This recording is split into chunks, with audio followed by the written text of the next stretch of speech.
हमारे साथ कुछ मेहमान जुड़े हुए हैं, आपका तारुफ करा देते हैं। फिलहाल संदीप दुबे जी हमारे साथ जुड़े हुए हैं, भारतीय जनता पार्टी के नेता हैं। कांग्रेस के नेता अजय अरोड़ा जी हमारे साथ जुड़े हुए हैं। आप दोनों मेहमानों का बहुत स्वागत है। कुछ देर में हमारे साथ समाजवादी पार्टी के प्रवक्ता और वरिष्ठ पत्रकार भी जुड़ेंगे। आप शुरुआत करेंगे आपसे ही, अजय अरोड़ा जी।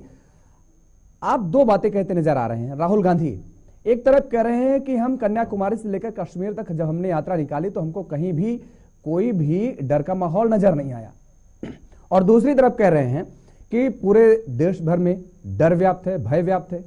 जनता को क्या बताना चाह रहे हैं आप? कुछ सत्य बोला। डर का माहौल क्या होता है? डर का माहौल ये होता है कि हर भारतवासी के मन में डर है। जिस प्रकार से अमित शाह जी हमारे गृह मंत्री हैं, जिस प्रकार से भ्रष्टाचार और डर का वातावरण फैला हुआ पूरे देश में आप देख रहे हैं। अच्छा, डर नहीं है। अब मैं उसका उत्तर देता हूँ योगेश जी।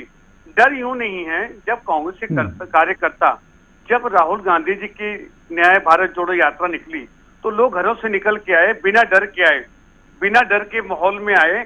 और दोनों का मैंने उत्तर दे दिया। डर वर्सेस डर, दो तरह का डर होता है। और एक तरह का डर, जिस प्रकार से डर किसानों के अंदर है, राहुल गांधी ने बताया कि वहां डर है किसानों के अंदर। किसान खुल के नहीं आए, क्योंकि जिस प्रकार से लखीमपुर खीरी में किसानों को रोंदा गया, लखीमपुर खीरी में एक गृह राज्य मंत्री के बेटे ने रोंदा, तो कहने के डर का माहौल तो है ही।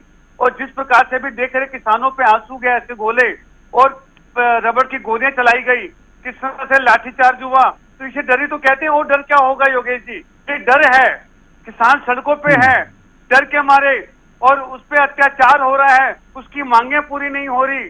धरती पुत्र जो हमें अन्न देता है, हमारा अन्नदाता, ये है डर, ये है डर। ठीक है, ये डर की आपने डेफिनेशन दी है, लेकिन इसके साथ सवाल आपका ये भी एक बड़ा जुड़ता है कि भारत जोड़ो न्याय यात्रा, कांग्रेस के अंदर जो न्याय नहीं मिल पा रहा जिन नेताओं को, उनका क्या कहेंगे? क्योंकि जब से राहुल गांधी की यात्रा शुरुआत हुई कितने नेता छोड़ चुके हैं, शायद आपके पास भी गिनती होगी। बिल्कुल, देखो, कांग्रेस एक बड़ी पार्टी है, एक सबसे बड़ी पार्टी हिंदुस्तान की, देश की सबसे बड़ी पार्टी है, और सबसे ज्यादा लोकतांत्रिक व्यवस्था इसी के अंदर है। पार्टी नेता से पार्टी नहीं, पार्टी से नेता होते हैं। हमारे यहाँ संगठन, कांग्रेस पार्टी एक विचारधारा है। विचारधारा ज्यादा इंपॉर्टेंट है ना कि व्यक्तित्व। भारतीय जनता पार्टी में भारतीय जनता पार्टी से ऊपर है मोदी, हमारे यहाँ ऐसा नहीं है। हमारे यहाँ पार्टी ऊपर है, और लोकतांत्रिक व्यवस्था में जिसको रहना है रहे। राहुल गांधी ने पहले भी कहा था कि जिससे हमारे विचार मिलते हों, जिसको अच्छा राजनीतिक महत्वाकांक्षा के लिए, राजनीतिक महत्वाकांक्षा के लिए योगेश जी कोई भी जाता है, दो तरह से प्रलोभन होते हैं। देश के प्रधानमंत्री, माननीय प्रधानमंत्री, दो तरह के प्रलोभन देते हैं। एक प्रलोभन तो राजनीतिक महत्वाकांक्षा पूरी करना, दूसरा कि अगर आप नहीं आओगे तो ईडी सीबीआई भेज देंगे। तो डरा डरा के भी लाया जा रहा है। प्रलोभन दो प्रकार के हैं, एक डरा के, हर बात पर वही डर वाला माहौल आ रहा है।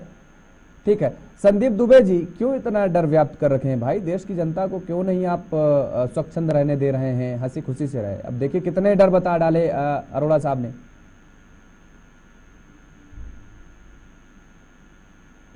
ये दोनों लोग डरवाने की कोशिश कर रहे हैं। कांग्रेस डरवाने की कोशिश इस देश में करती रहती है। कभी मुसलमान भाइयों को डरवाती है हिंदुओं से, कभी हिंदुओं को डरवाती है मुसलमान भाइयों से। डर की राजनीति करने का श्रेय और सिस्टम उपयोग जिसको कहते हैं, कांग्रेस इस देश में करती रही है। और देखिए, आप ही अभी अजय भाई जो बात कह रहे हैं, अगर इनको डर होता तो मोदी जी से नीचे तो ये बात ही नहीं करते हैं।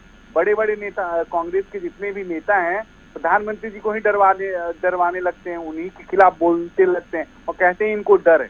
देखिए, जो गलत करेगा उसको तो डरना पड़ेगा, वो चाहे ईडी से डरो, सीबीआई से डरो, या पुलिस से डरो, या हवलदार से डरो, या थानेदार से डरो।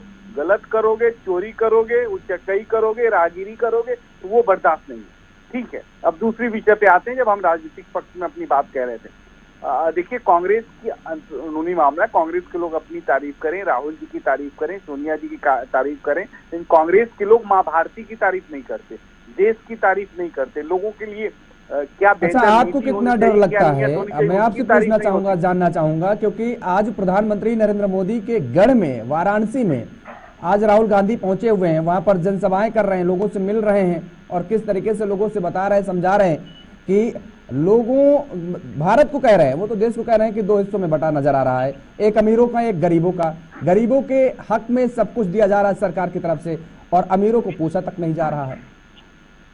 देखिए, हम फिर कहते हैं कि इस देश को फूट डालो और राज करो की नीति पे जो राजनेता ले जा रहे हैं, जनता समझदार है, जनता ने उनको नकार दिया।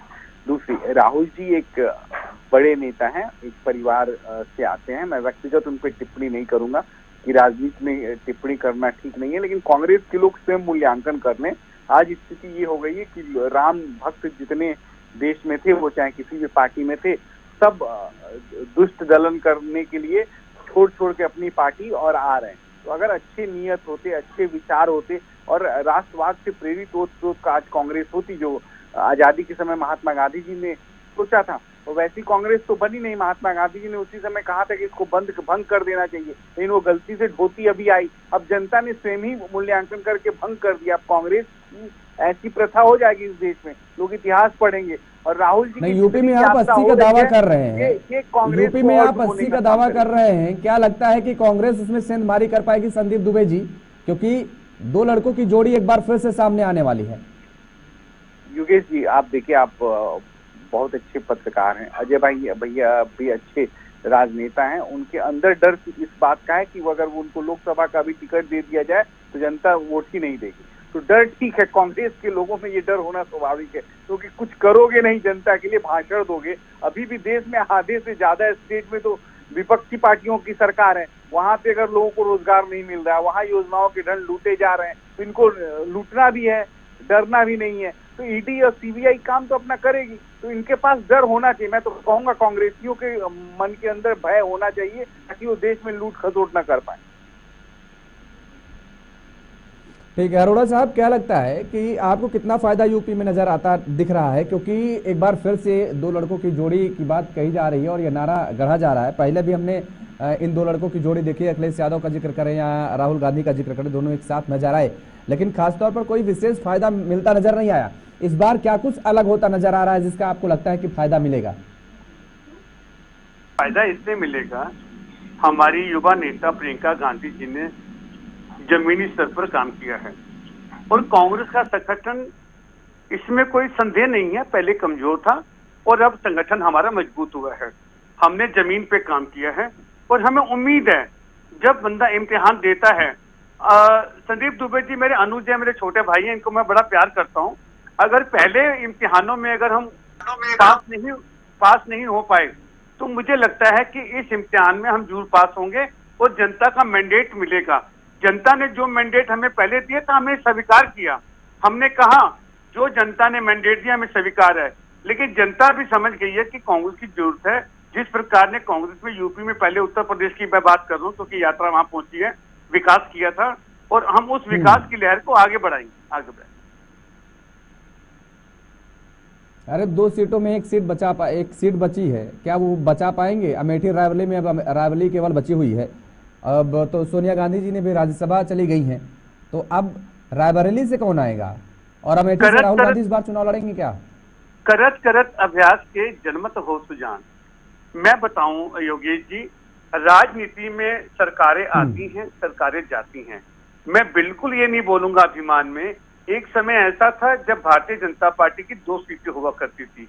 ये चक्र है, चक्र चलता है।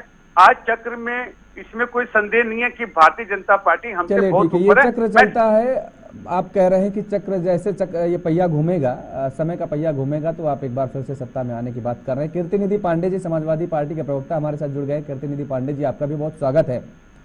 राहुल गांधी की यात्रा उत्तर प्रदेश में प्रवेश कर गई है, अखिलेश यादव शामिल होंगे क्योंकि अभी भी इस पर सस्पेंस बरकरार है?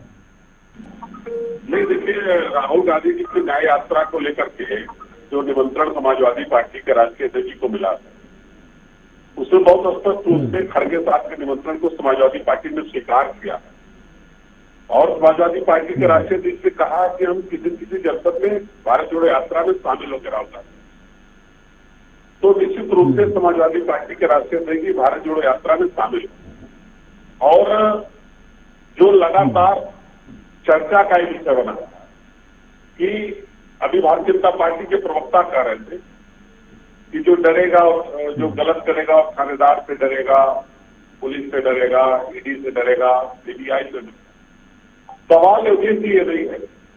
सवाल है कि जो लोग ईडी और सीबीआई से डरने की बात कर रहे हैं, जितने लोगों के खिलाफ इस देश में भारतीय जनता पार्टी ने ईडी और सीबीआई का इस्तेमाल किया, आज तक के सब भारतीय जनता पार्टी के साथ खड़े हैं। चाहे वो महाराष्ट्र में अपेक्षा अजीत पवार जी हो, चाहे जगन भुजबल जी हो, चाहे प्रफुल्ल पटेल जी हो, चाहे अशोक चाब्रान साहब हो, चाहे कलकत्ता के अंदर शुभेंदु अधिकारी साहब हो, चाहे आसाम में हेमंत बिस्वा शर्मा पांडे साहब। जी, ये जो नाम गिना रहे हैं, हमने कई बार इन नामों का जिक्र भी किया और चर्चा में हम बताते भी हैं, उन पर सवाल भी खड़े करते हैं। आपके भी सवाल यहाँ पर जायज हैं, लेकिन अब सवाल दरअसल यूपी पे हम कर रहे हैं, समाजवादी पार्टी और कांग्रेस को लेकर के जिक्र कर रहे हैं। उत्तर प्रदेश में जो यात्रा पहुंची है, न्याय यात्रा, सवाल ये उठता है, प्रतिनिधि पांडे जी आपसे ही सवाल है, सवाल ये उठ रहा है, हमने आपसे इसलिए पूछा कि अखिलेश यादव शामिल होंगे कि नहीं, क्योंकि पल्लवी पटेल और स्वामी प्रसाद मौर्य, इन दोनों नेताओं को भी कांग्रेस की तरफ से निमंत्रण भेजा गया है और दोनों नेता इस बीच जो है समाजवादी पार्टी के खिलाफ बिल्कुल मुखर नजर आ रहे हैं। जिस पीडीए का आप जिक्र कर रहे हैं, उसी पीडीए पर सवाल उठा रही हैं पल्लवी पटेल कि अभी राज्यसभा में जो सदस्यों को भेजा गया, उसमें से पीडीए कहां गया, अल्पसंख्यकों को क्यों नहीं तरजीह दी गई? ये कोई विपक्षी दल नहीं उठा रहा, आपके सहयोगी दल उठा रहे हैं सवाल। देखिए ये लोकतंत्र है। लोकतंत्र में समाजवादी पार्टी के अंदर भी लोकतंत्र, अपनी बात रखने का सबको अधिकार है, सबको अपनी बात कहने का अधिकार है। इस मामले में समाजवादी पार्टी के राष्ट्रीय अध्यक्ष ने बाकायदा प्रेस के सामने अपनी बात रखी है और हम लोग पल्लवी पटेल से, स्वयं प्रसाद मौर्य जी से, जो हमारे अंग है, अगर वो नाराज हम उनसे बात कर लेंगे। सवाल पीडीए का वो है जिसको आरक्षण को भारतीय जनता पार्टी खत्म करेगी। पीडीए वो है जिसको भारतीय जनता पार्टी सरकारी संस्थाओं का निजीकरण करके एक सोची समझी रणनीति के तहत आरक्षण समाप्त करना चाहती है देश के अंदर। इसकी लड़ाई ये नहीं है कि कौन राज्यसभा जाएगा, कौन लड़ाई तो इसकी है, लेकिन हमें तो लड़ाई कुछ और नजर आने लगी है। पांडे जी, दरअसल आपके कितने नेता अभी तक कांग्रेस में शामिल हो चुके हैं उत्तर प्रदेश में, आप भी बखूबी जानते हैं, लेकिन पल्लवी पटेल और कहीं स्वामी प्रसाद मौर्य पर भी अब डोरे डालने की कोशिश तो नहीं की जा रही कांग्रेस की तरफ से। और अगर ऐसा होता है कि चुनाव से पहले ये दोनों नेता भी कांग्रेस का दामन थाम लेते या उनके साथ चले जाते हैं, तब फिर क्या अखिलेश यादव इसी व्यवहार के साथ रहेंगे जो अभी व्यवहार दिखा रहे हैं कि हम कांग्रेस के साथ हैं, इंडिया गठबंधन के साथ हैं? आपको योगी जी किसी भी अलायंस पार्टनर के साथ समाजवादी पार्टी से जो रिश्ता अलग कर लिया, किसी भी पार्टनर के खिलाफ हमारे नेता आदरणीय अखिलेश यादव जी कोई गलत टिप्पणी या कोई टिप्पणी कभी नहीं करते। और व्यवहार, राजनीतिक संबंध अलग है, निजी व्यवहार अलग है। और कौन कहां चला जाएगा, कौन कहां रह जाएगा, ये तो भविष्य के गर्त में। आज तो लड़ाई जो उत्तर प्रदेश के अंदर है वो समाजवादी पार्टी पीडीए की लड़ाई, पिछड़े दलित, अग्रणी, अल्पसंख्यक, आदि आबादी जो सूचित वंचित है, उसकी लड़ाई लड़ने की जो मुहिम है उसको समाजवादी पार्टी लड़ रही है।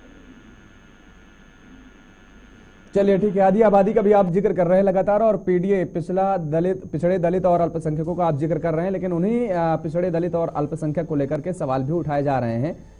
आएंगे चर्चा को आगे बढ़ा। विकास और सबके विश्वास की बात करी, आज ये छोटी छोटी जो राजनीतिक दल है, आज कांग्रेस है, फिर उसी देश को, समाज को बांटने की राजनीति राह पे आई है। तो ये राजनीति समाज और देश के लिए घातक है और समाज का हर वर्ग ये समझने लगा है योगेश जी कि ये फूट डालो और राज करो की नीति से भारत को नुकसान होना है, भारत और गरीब हो जाएगा। जो यशस्वी प्रधानमंत्री जी का अभियान है वो रुकना नहीं चाहिए। भारत को तीसरी सबसे बड़ी अर्थव्यवस्था बनानी है। तो इस अभियान और इस लक्ष्य में हम सब उनके साथ चलें, वो हमारे सारथी हैं। ऐसा प्रधानमंत्री बहुत मुश्किल से किसी राष्ट्र को मिलता है जो नरेंद्र मोदी जी के रूप में हमें मिला हुआ है। ये मैं भारतीय जनता पार्टी का एक कार्यकर्ता होने के नाते ये विषय नहीं पक्ष रख रहा हूँ, ये देश का बच्चा ये बात कह रहा है, उसकी भावना मैं रख रहा हूँ। तो आज युवा चाह रहा है कि हमें मत बांटो, हमें फूट मत डालो, हमें कैसे संगठित कर सकते हो करो, भारत को कैसे समृद्ध बना सकते हो बनाओ, हमारी हकों की लड़ाई लड़ो। हमें बेरोजगारी नहीं चाहिए, हमें गरीबी नहीं चाहिए, हमें अशिक्षा नहीं चाहिए, इसके लिए भारत को